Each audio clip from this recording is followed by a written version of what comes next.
Hello students, मैं सुनील कुमार राजकीय national महाविद्यालय के हिंदी डिपार्टमेंट से। आज का जो हमारा ऑनलाइन विषय है वो बीए प्रथम वर्ष का भक्ति काल की प्रमुख परिस्थितियाँ। इससे पहले का जो हमारा ऑनलाइन विषय था वो भक्ति काल का सामान्य परिचय, जिसको हमने विस्तार पूर्वक पढ़ा था। और हमें भक्ति काल का किस प्रकार से विकास हुआ था, भक्ति काल की जो समय सीमा है या भक्ति काल के प्रमुख कवि या उनकी जो रचनाएं हैं, उनके बारे में हमने पिछले वीडियो के अंदर विस्तार पूर्वक पढ़ा था। आज का जो हमारा ऑनलाइन विषय है या ये जो वीडियो है, इस वीडियो के अंदर हम भक्ति काल की जो प्रमुख परिस्थितियां हैं उनको विस्तार पूर्वक पढ़ेंगे। परिस्थितियों का मतलब कि जो उस काल में लोगों के अंदर जो भक्ति भावना उमड़ रही थी या उनमें जो भक्ति भावना एक जागृत हो रही थी, उसका कारण क्या था, किस कारण से वो लोगों के अंदर जो भक्ति भाव है वो उत्पन्न हो रहा था, किन परिस्थितियों के अंदर वो लोग ईश्वर की भक्ति करने के लिए बाध्य हो रहे थे। तो एक बार फिर मैं आपको दोबारा थोड़ा सा स्मरण करवाते हुए बता देता हूँ कि भक्ति काल के जो प्रमुख कवि है, जो मैंने यहाँ जो प्रमुख कवि लिए चार, वो चारों निर्गुण और सगुण यानी कि अपनी अपनी काव्य धारा के प्रवर्तक कवि जिनको हम बोल सकते हैं। तो सबसे पहले हम निर्गुण काव्य धारा के तहत जो दो कवि उनको लेते हैं। पहले जो कवि है वो कबीरदास। निर्गुण काव्य धारा में आगे निर्गुण काव्य धारा भी दो भागों में बंटी थी, संत काव्य धारा और सूफी काव्य धारा। तो सबसे पहले कवि है कबीरदास, जो संत काव्य धारा के है और बड़े अच्छे कवि होने के साथ साथ उपदेशात्मक भी माना जाता है उनको। समाज के अंदर उनके जो दोहे हैं वो एक संदेश की तरह है। जाति पाति पूछो ना कोई, हरि को भजे सो हरि कोई, कांकर पाथर जोरी के मस्जिद लिए बनाए, तांचड़ी मुल्ला बांग दे क्या बहरा हुआ खुदाए। इनकी एकमात्र रचना बीजक थी। उसके बाद में दूसरा मलिक मोहम्मद जायसी, सूफी यानी कि प्रेम मार्गी काव्य धारा के प्रवर्तक कवि। एकमात्र रचना थी पद्मावत। आचार्य रामचंद्र शुक्ल ने हिंदी साहित्य का एक अनूठा महाकाव्य, अमूल्य, एक रत्न के समान माना उसको। ये भी निर्गुण काव्य धारा के तहत आते हैं। उसके बाद में तीसरा जो कवि है वो तुलसीदास, सगुण काव्य धारा के राम भक्त कवि माने जाते हैं तुलसीदास। और उन्होंने अपने जीवन में लगभग 11-12 रचनाओं का निर्माण किया था, लेकिन इनकी प्रसिद्धि का जो आधार था वो रामचरितमानस को माना जाता है। और तुलसीदास ने भगवान श्री राम को ही अपना आराध्य मानकर उनकी भक्ति भावना रूपी जो पद्य है या जो रामचरितमानस है वो उन्हीं के आधार पर लिखी है। उसके बाद में चौथे जो कवि है भक्ति काल के वो है सूरदास। सगुण काव्य धारा के चौथे कवि जो है वो है सूरदास। सूरदास श्री कृष्ण को अपना आराध्य मानते थे और कृष्ण को ही आधार बनाकर ही उन्होंने अपने साहित्य या अपने काव्य रचनाओं का, अपने पदों का निर्माण किया। सूरदास की 3 प्रमुख रचनाएं थी, सूरसागर, सूरसारावली और साहित्य लेरी। सूरसागर के अंदर लगभग ये कहा जाता है कि 1.25 लाख पद थे, पर जो अभी मिले हैं वो 4,936। तो ये 4 कवि थे जो अपने अपनी काव्य धारा के प्रवर्तक कवि माने जाते हैं। मैंने थोड़ा सा आपको इस विषय वस्तु के बारे में स्मरण कराते हुए संक्षेप में बताने की कोशिश की है। अब जो हमारा प्रमुख जो विषय आज का वो है भक्ति काल की परिस्थितियाँ। तो भक्ति काल की जो समय सीमा वो 1375 से विक्रम संवत 1700 तक मानी जाती है। अगर आप सन बनाना चाहते हो तो 1318 से 1643 ईस्वी तक। और बहुत से विद्वान इस काल को हिंदी साहित्य का स्वर्ण युग भी मानते हैं। और ये हम भली बात ही जानते हैं कि किसी युग विशेष के साहित्य को समझने के लिए उस युग की परिस्थितियों का अध्ययन करना अनिवार्य हो जाता है, क्योंकि उस युग की जो परिस्थितियाँ रूपी जो साहित्य है वो अपने आप उभर कर उसे स्वयं को प्रभावित जरूर करता है। इसलिए जो भक्ति काल की जो प्रमुख परिस्थितियाँ हैं उसको हम आज विस्तार पूर्वक पढ़ रहे हैं। तो आइए हम अगली स्लाइड में भक्ति काल की जो प्रमुख परिस्थितियाँ हैं उनको विस्तार पूर्वक पढ़ना जारी रख रहे हैं।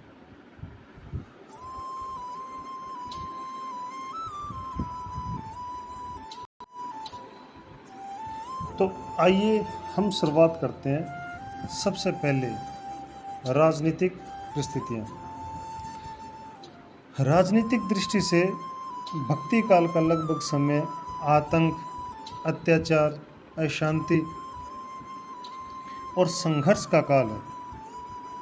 भक्ति काल का आरंभ दिल्ली के सुल्तान मोहम्मद बिन तुगलक के राज्यकाल से थोड़ा सा पहले हुआ और लगभग शाहजहाँ के राज्यकाल में 7 इसका अंत हुआ। लगभग 7वीं शताब्दी में भारत पर विदेशी आक्रांताओं के आक्रमण का जो सिलसिला शुरू हुआ था, इस काल में विवाद जारी था। परिणाम स्वरूप 14वीं शताब्दी के अंत तक प्राय समुच्चे उत्तरी भारत पर मुसलमानों का अधिकार हो चुका था और पश्चिमी सेनाएं दक्षिण की ओर बढ़ने लगी थी।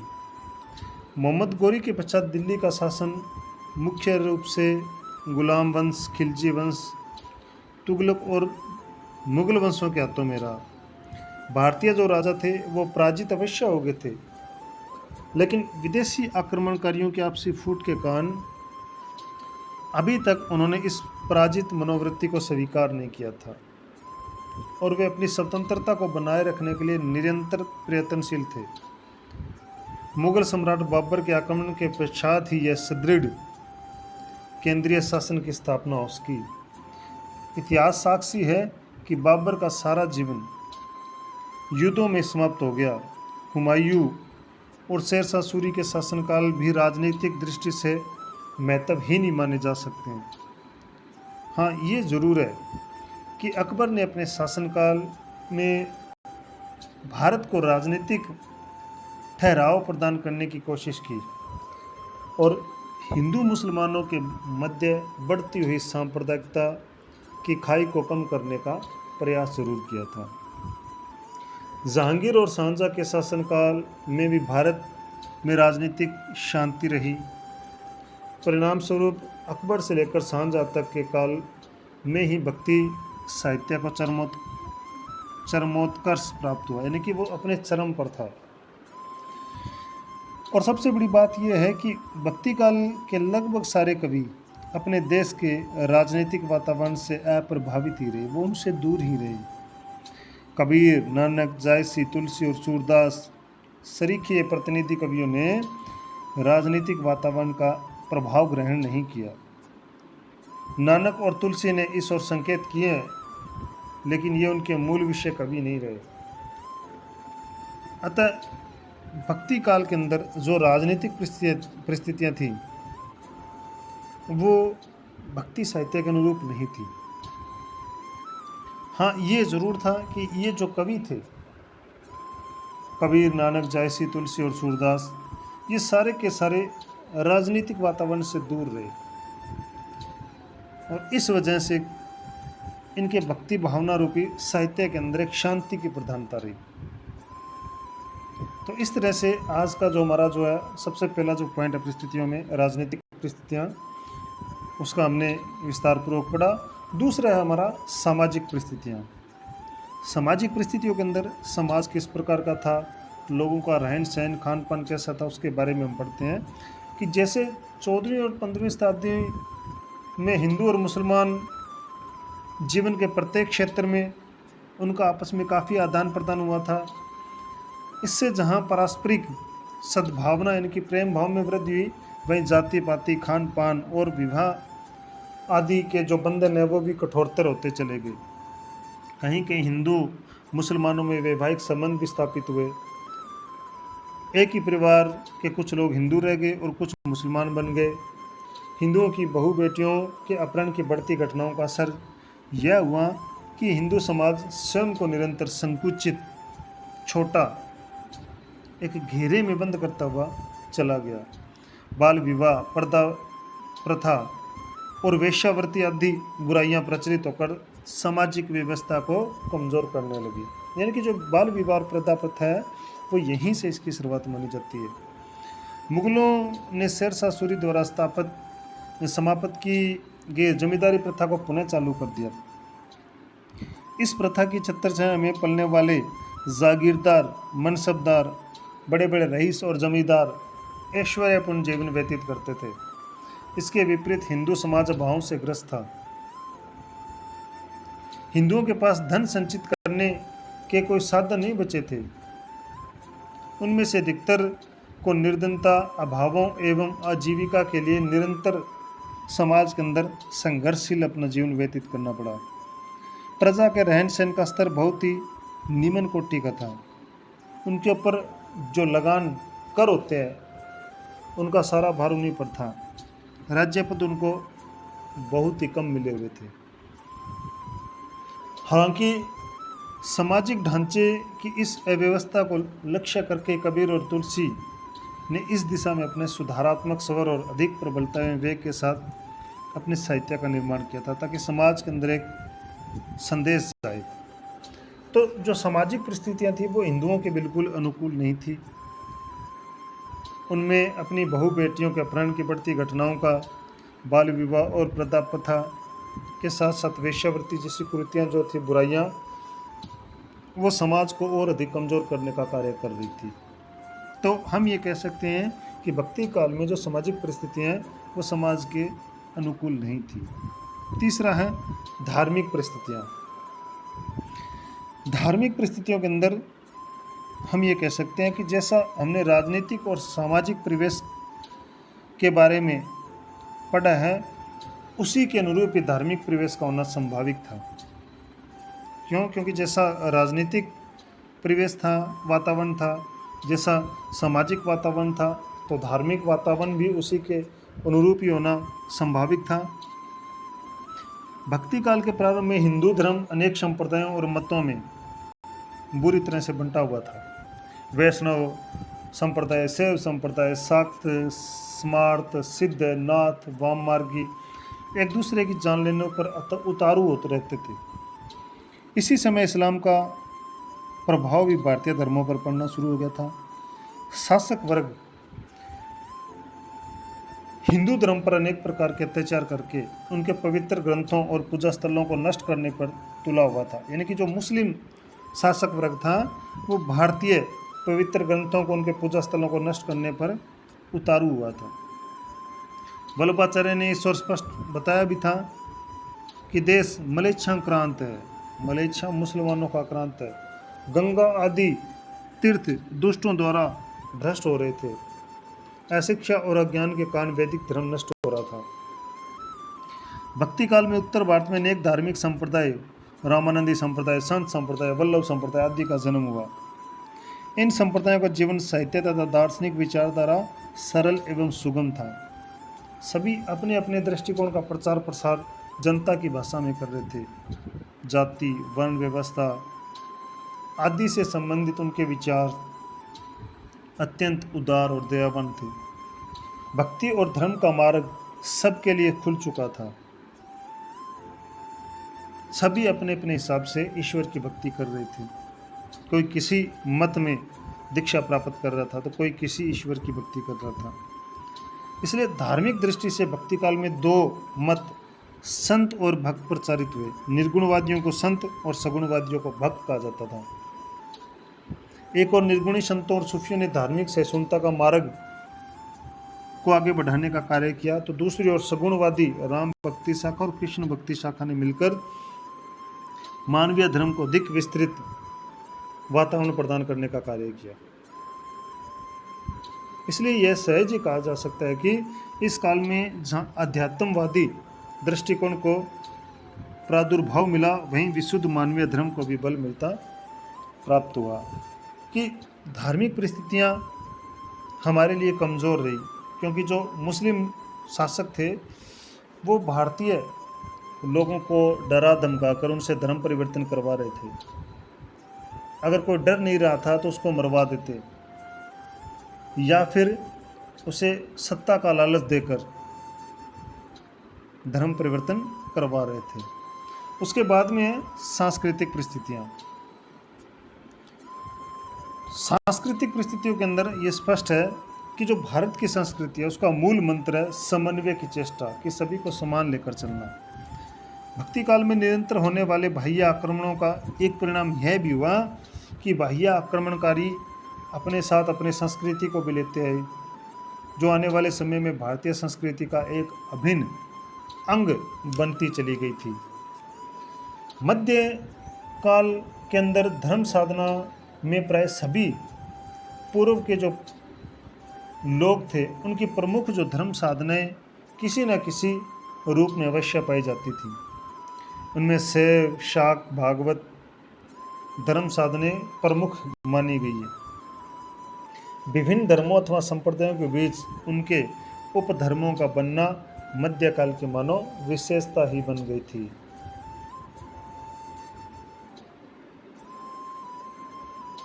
इस प्रकार हिंदू और मुस्लिम संस्कृतियों की निकटता के परिणाम स्वरूप चित्र, संगीत, साहित्य, कलाओं में भी दोनों संस्कृतियों के उपकरणों का समावेश हुआ।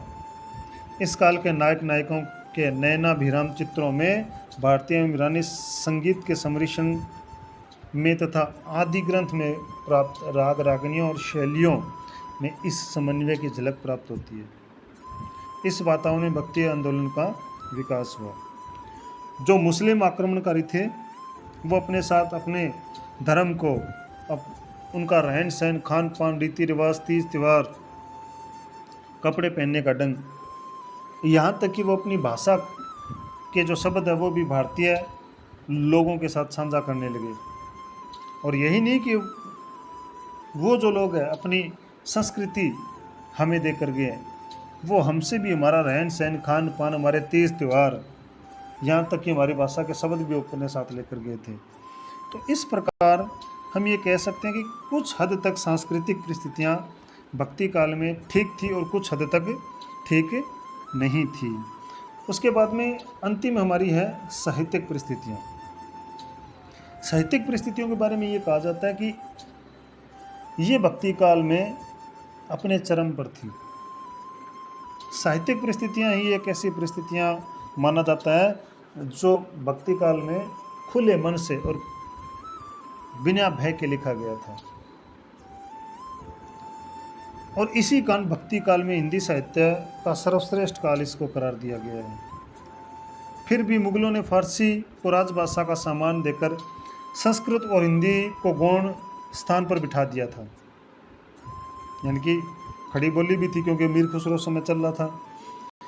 लेकिन फिर भी तत्कालीन हिंदी में भी लोकप्रिय साहित्य की रचना हुई। कबीर, जायसी, सूर और तुलसी के साहित्य के बल पर ही भक्ति काल को हिंदी साहित्य का स्वर्ण युग या स्वर्ण काल कहा जाता है। भक्ति काल में संस्कृत में टीकाओं और व्याख्याओं की ही सृष्टि हुई, किसी मौलिक उद्भावना का जन्म नहीं हुआ। फारसी में अनेक इतिहास ग्रंथों तथा प्रचुर मात्रा में काव्य का निर्माण हुआ। संस्कृत के अनेक धार्मिक तथा ऐतिहासिक ग्रंथों का फारसी के माध्यम से अनुवाद भी सामने आया। राजस्थानी तथा ब्रज भाषा की वार्ताओं और टीकाओं में गद्य का प्रयोग भी प्रारंभ हो चुका था, लेकिन यह गद्य प्रारंभिक महत्व का ही रहा था। अतः इस काल में भक्ति साहित्य रचा जाता रहा, साथ ही शासकों राजाओं के दरबारों में प्रशस्ति, श्रृंगार, रीति नीति आदि से संबंधित मुक्तक और प्रबंध काव्यों का निर्माण हुआ। एक सबसे बड़ी इस काल की जो खास बात थी, उनमें विशेष बात थी इन कवियों में कि इन्होंने केवल और केवल ईश्वर से प्रभावित ही काव्य लिखा था। इनके काव्य में अश्लीलता बिल्कुल भी नहीं थी। इनका काव्य जिसको हम खरा सोना बोल सकते हैं उस प्रकार का काव्य था। और इस काल के जो कवि थे, कबीर, सूर, तुलसी, जायसी, अपने आप के अपने अपने साहित्य में, अपने अपने विषय वस्तु में अनमोल रत्न के समान थे। इसी कारण इस साहित्य या इस काल को हिंदी साहित्य का स्वर्ण युग माना जाता है। तो इस तरह से हमने आज जो भक्ति काल की सामान्य जो परिस्थितियाँ हैं, राजनीतिक, सामाजिक, धार्मिक, सांस्कृतिक और साहित्यिक, उन परिस्थितियों के बारे में विस्तार पूर्वक पढ़ा था और आशा करता हूँ कि आपको ये जो परिस्थितियाँ हैं ये अच्छे से समझ में आ गई होगी। अगला जो हमारा विषय होगा ऑनलाइन, वो जल्दी आपके सामने प्रस्तुत किया जाएगा। धन्यवाद।